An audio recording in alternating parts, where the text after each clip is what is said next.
అనగానే మనకి ఎటు చూసినా పచ్చదనం, కమ్మని కాఫీ తోటలు, అలాగే జలపాతాలు గుర్తొస్తాయి. నేను ఈరోజు మీకు ఒక అద్భుతమైనటువంటి ఆలయాన్ని పరిచయం చేయబోతున్నాను. అదే కూర్గు మడికేరిలో ఉన్నటువంటి ఓంకారేశ్వర దేవాలయం.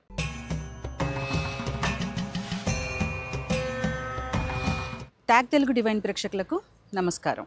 ఈరోజు మనం కర్ణాటక కశ్మీరంగా పిలువబడేటువంటి కూర్గులో ఉన్నాము. కూర్గ్ అనగానే మనకి ఎటు చూసినా పచ్చదనం, కమ్మని కాఫీ తోటలు, అలాగే జలపాతాలు గుర్తొస్తాయి.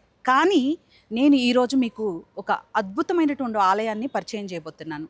అదే కూర్గు మడికేరిలో ఉన్నటువంటి ఓంకారేశ్వర దేవాలయం. మరి ఈ దేవాలయం వెనుక ఒక రాజు యొక్క పశ్చాత్తాపం ఉంది. అలాగే ఈ ఆలయము మన దక్షిణ భారతదేశ ఆలయాల శైలిలో కాకుండా ఇండో ఇస్లామిక్ శైలిలో నిర్మించబడ్డాయి. అసలు ఇవి ఆ శైలిలో ఎందుకు నిర్మించబడ్డాయి, అలాగే ఈ ఆలయం విశిష్టత ఏమిటో ఈరోజు తెలుసుకుందాం. 1820లో లింగరాజేంద్ర అనేటువంటి రాజు తన రాజకీయ ప్రయోజనాల కోసం ఒక బ్రాహ్మణుని శిక్షించి చంపేశాడు. అయితే ఆ బ్రాహ్మణుడు ఒక బ్రహ్మరాక్షసి రూపంలో ఆ రాజుకి నిద్ర లేకుండా, అతనికి మనశ్శాంతి లేకుండా వేధించేవాడు. రాజపురోహితుల సలహా మేరకు ఆ రాజు కాశీ నుంచి ఒక లింగాన్ని తీసుకొచ్చి ఇక్కడ ప్రతిష్ఠించారు. ఆ లింగమే ఇప్పుడు ఇక్కడ ఉన్నటువంటి ఓంకారేశ్వర లింగం. కాశీ నుంచి లింగాన్ని తీసుకొచ్చి ఇక్కడ ప్రతిష్ఠించిన తరువాత ఆయనకు ఆత్మశాంతి లభించింది. ద్వాదశ జ్యోతిర్లింగాల్లో ఒకటైనటువంటి కాశీ నుంచి తీసుకొచ్చిన లింగం కాబట్టి ఈ ఆలయానికి ఓంకారేశ్వర ఆలయం అనేటువంటి పేరు వచ్చింది. ఈ ఆలయాన్ని గనక మీరు గమనించినట్లయితే మన దక్షిణ భారతదేశ ఆలయాల్లో లాగా కాకుండా ఈ ఆలయం పైకప్పు వచ్చేసి ఒక మసీదును పోలి ఉంది. అలాగే లోపల ఆలయం యొక్క కిటికీలను పరిశీలించినట్లయితే అవి మన చర్చిని తలపిస్తాయి అన్నమాట. అంటే ఇండో ఇస్లామిక్ శైలిని పోలి ఉంది.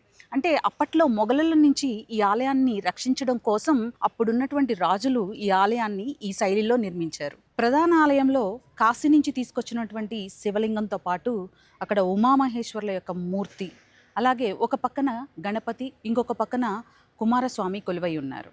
ఈ ప్రధాన ఆలయం ముందు ఒక పెద్ద కోనేరు ఉంది.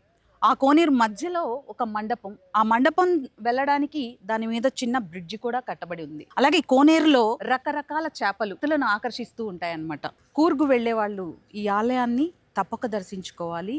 అలాగే ఈ ఆలయం ఉదయం 6 గంటల నుంచి మధ్యాహ్నం 12 గంటల వరకు, సాయంత్రం 5 గంటల నుంచి రాత్రి 8 గంటల వరకు భక్తుల కోసం అందుబాటులో ఉంటుంది.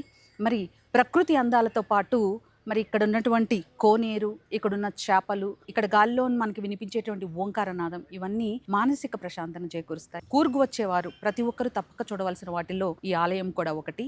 మరి ఈ వీడియో కనుక మీకు నచ్చినట్లయితే లైక్ చేయండి, షేర్ చేయండి. అలాగే ఇలాంటి ఆసక్తికరమైన విషయాల కోసం మా ఛానల్ని ఫాలో అవ్వండి. మరి చూస్తూనే ఉండండి ట్యాగ్ తెలుగు డివైన్. నేను మీ సుజాత.